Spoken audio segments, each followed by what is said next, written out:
আসসালামু আলাইকুম। আজকের বাংলা নিউজে সবাইকে জানাচ্ছি স্বাগতম। শুরুতে জানাচ্ছি বিশ্ব আলোচিত খবরের সংবাদ শিরোনাম। আজকের বাংলা নিউজের সাথেই থাকুন। দক্ষিণ গাজায় সিরিয়র হামাস নেতা নাসের মুসাকে হত্যার দাবি করেছে ইসরায়েলি সেনাবাহিনী। সিনবেটের নির্দেশনায় ইসরায়েলি সেনাবাহিনী খান ইউনিস এলাকায় অভিযান চালিয়ে নাসের মুসাকে হত্যা করেছে। যুদ্ধবিরতির বিনিময়ে ভূখণ্ড হারানোর ভয়, মার্কিন প্রেসিডেন্ট ডোনাল্ড ট্রাম্প ও রুশ প্রেসিডেন্ট ভ্লাদিমির পুতিন বৈঠক নিয়ে হতাশ ইউক্রেনীয়রা। অধিকৃত পশ্চিম তীরে ইসরায়েলের হাজার হাজার নতুন বসতি স্থাপনের পরিকল্পনার তীব্র বিরোধিতা করেছেন জাতিসংঘের মহাসচিব আন্তোনিও গুতেরেস। রাশিয়ায় কয়েক ডজন ড্রোন ছুড়েছে ইউক্রেন। এসব হামলায় ৩ জন আহত হয়েছেন এবং একটি তেল শোধনাগার সহ দক্ষিণ অঞ্চলের 2টি অঞ্চলে আগুন লেগেছে। কৃষকদের স্বার্থের সঙ্গে কখনোই আপোষ করবে না সরকার। কৃষকদের স্বার্থ রক্ষায় প্রাচীন হয়ে থাকব। ট্রাম্পের শুল্ক যুদ্ধের আবহে মোদির বার্তা। সুষ্ঠু নির্বাচন নিতে ব্যর্থ হলে ডক্টর ইউনূস ইতিহাসে কলঙ্কিত হবেন বলেছেন বিএনপির চেয়ারপারসনের উপদেষ্টা জয়নুল আবদিন ফারুক। এতক্ষণ শুনছিলেন বিশ্ব আলোচিত খবরের সংবাদ শিরোনাম। এবার বিস্তারিত।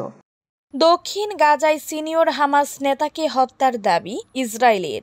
দক্ষিণ গাজায় সিনিয়র হামাস নেতা নাসের মুসাকে হত্যার দাবি করেছে ইসরায়েল সেনাবাহিনী। শিনবেটের নির্দেশনায় ইসরায়েলি সেনাবাহিনী খান ইউনিস এলাকায় অভিযান চালিয়ে নাসের মুসাকে হত্যা করেছেন।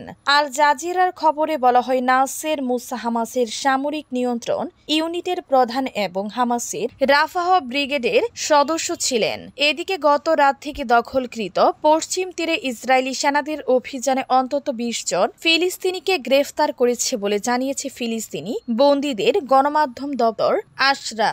নাবুলুসে 2 দফা অভিযানে একই পরিবারের 5 যুবককে আটক করা হয়। কালকিলিয়ায় গ্রেফতার হওয়া 8 জনের মধ্যে 3 জন এমন মা যাদের ছেলেরা পূর্বে ইসরায়েলি বাহিনীর হাতে নিহত হয়েছেন।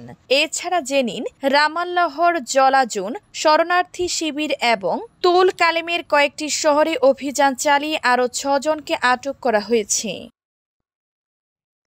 যুদ্ধবিরতির বিনিময়ে ভূখণ্ড হারানোর ভয়, ট্রাম্প পুতিন বৈঠক নিয়ে হতাশ ইউক্রেনীয়রা। রণাঙ্গনে ইউক্রেনের সেনাদের জন্য এখন সবচেয়ে বড় হুমকি ড্রোন হামলা। তারা এই ধরনের হামলা মোকাবেলা ও রুশ ড্রোন ধ্বংস করতে শুরু হওয়া নতুন প্রশিক্ষণকে ড্রোনোসাইট বলেন। ইউক্রেন বলেছে, যুদ্ধক্ষেত্রে ব্যাপকভাবে ড্রোন হামলা হচ্ছে সবচেয়ে বেশি হতাহতের কারণ হয়ে দাঁড়াচ্ছে এগুলো। যদি আজ শুক্রবার আলাস্কায় অনুষ্ঠিত বৈঠকে মার্কিন প্রেসিডেন্ট ডোনাল্ড ট্রাম্প রুশ প্রেসিডেন্ট ভ্লাদিমির পুতিনকে যুদ্ধবিরতিতে রাজি করাতে না পারেন, তবে পূর্ব ইউক্রেনে চলমান ওই প্রশিক্ষণ হয়তো রণাঙ্গনে প্রাণ বাঁচানোর জন্য অন্তত জরুরি হয়ে পড়বে। এদিকে রুশ সেনাদের লড়াইয়ের অবিহিত প্রস্তুতিও ইঙ্গিত দিচ্ছে ইউক্রেনের খুব কম মানুষ এই যুদ্ধ শিগগির থামবে বলে আশা করছেন। ইউক্রেনের সেনাদের প্রশিক্ষণটি তেমন আধুনিক নয়। একটি শটগান তাদের প্রতিরক্ষার অস্ত্র। সেনারা প্রথমে মাটি থেকে পড়ে চলমান অবস্থায় দ্রুতগামী লক্ষ্যবস্তুতে গুলি চালানোর মহড়া দেন।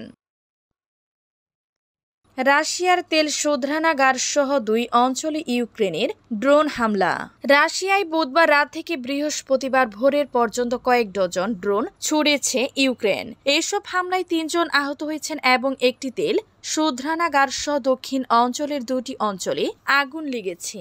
সংশ্লিষ্ট কর্মকর্তাদের বরাদ্দে মস্কো থেকে এএফপি জানিয়েছে, রাশিয়ার সামাজিক যোগাযোগ মাধ্যমে পোস্ট করা ভিডিওগুলিতে দক্ষিণ অঞ্চলীয় নগরী বলগোগ্রাদে একটি তেল শোধনাগারে ভয়াবহ আগুনের দৃশ্য দেখা গেছে।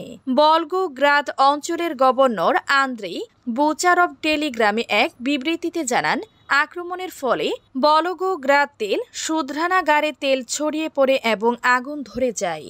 রাশিয়ার বোলগোরুদ অঞ্চলের গভর্নর ভিয়াচিস্লাভ গ্লটকভ জানান, এ অঞ্চলের রাজধানীর কেন্দ্রস্থলে ইউক্রেনের ড্রোন একটি গাড়িতে আঘাত করলে এতে আগুন লেগে 3 জন আহত হন।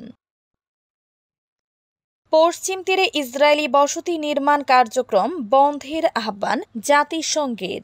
অধিকৃত পশ্চিম তীরে ইসরায়েলের হাজার হাজার নতুন বসতি স্থাপনের পরিকল্পনার তীব্র বিরোধিতা করেছেন জাতিসংঘের মহাসচিব আন্তোনিও গুতেরেস। বৃহস্পতিবার মুখপাত্রের দপ্তর থেকে প্রকাশিত বিবৃতিতে বলা হয়, আমাদের অবস্থান স্পষ্ট। পূর্ব জেরুজালেম সহ পশ্চিম তীরে ইসরায়েলি বসতি স্থাপন করা হয়েছে এবং এর সঙ্গে সম্পর্কিত শাসন ব্যবস্থা আন্তর্জাতিক আইন লঙ্ঘন করে প্রতিষ্ঠিত হয়েছে এবং বজায় রাখা হচ্ছে। এতে বলা হয়েছে, এই ধরনের অবৈধ বসতি দখলকে আরও শক্তিশালী করবে এবং উত্তেজনা বাড়িয়ে তুলবে। বিবৃতিতে আরও উল্লেখ করা হয়েছে, এই ধরনের পদক্ষেপ দ্বিরাষ্ট্রীয় সমাধানের অংশ হিসেবে একটি ফিলিস্তিনি রাষ্ট্রের কার্যকারিতাকে পদ্ধতিগতভাবে ক্ষয় করবে। এক এলাকায় নির্মাণ উত্তর এবং দক্ষিণ পশ্চিম তীরকে বিচ্ছিন্ন করবে। একটি কার্যকর সংলগ্ন ফিলিস্তিনি রাষ্ট্র বাস্তবায়নের সম্ভাবনাকে মারাত্মকভাবে ক্ষতিগ্রস্ত করবে। গুতেরেস ইসরায়েলি কর্তৃপক্ষকে অবিলম্বে এই প্রক্রিয়ার অগ্রগতি বন্ধ করার আহ্বান জানিয়েছেন।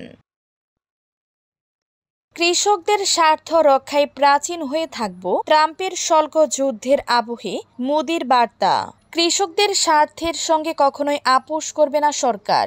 ভারতের স্বাধীনতা দিবসে লালকেল্লা থেকে জাতির উদ্দেশ্যে দেয়া ভাষণে আবার কেন্দ্রীয় সরকারের অবস্থান স্পষ্ট করলেন দেশটির প্রধানমন্ত্রী নরেন্দ্র মোদী। শুক্রবার 15 আগস্ট মোদী জোর দিয়ে বলেন, দেশের কৃষক এবং মৎস্যজীবীদের স্বার্থ রক্ষার জন্য তিনি দেয়াল হয়ে দাঁড়িয়ে আছেন। যুক্তরাষ্ট্রের নাম সরাসরি না দিলেও মোদীর নিশানায় ছিল যুক্তরাষ্ট্রের ট্রাম্প প্রশাসন। ভারত ও যুক্তরাষ্ট্রের মধ্যে বাণিজ্য চুক্তির জট এখনো কাটেনি। একাধিক সূত্র জানিয়েছে, ভারত যুক্তরাষ্ট্র বাণিজ্য চুক্তির ক্ষেত্রে অন্তরায় মূলত কৃষি এবং দুগ্ধজাত দ্রব্য নিয়ে দুই দেশের একমত হতে না পারা। যুক্তরাষ্ট্র চায় ভারত কৃষি পণ্য, দুধ এবং দুগ্ধজাত পণ্যের বাজার তাদের জন্য পুরোপুরি খুলে দিক, কিন্তু তাতে নারাজ নয়াদিল্লি। বাণিজ্য চুক্তি নিয়ে নয়াদিল্লি এবং ওয়াশিংটনের মধ্যে আলোচনা চললেও ইতিমধ্যে ভারতের উপর 2 দফায় মোট 50% শুল্ক আরোপের ঘোষণা করছেন ট্রাম্প।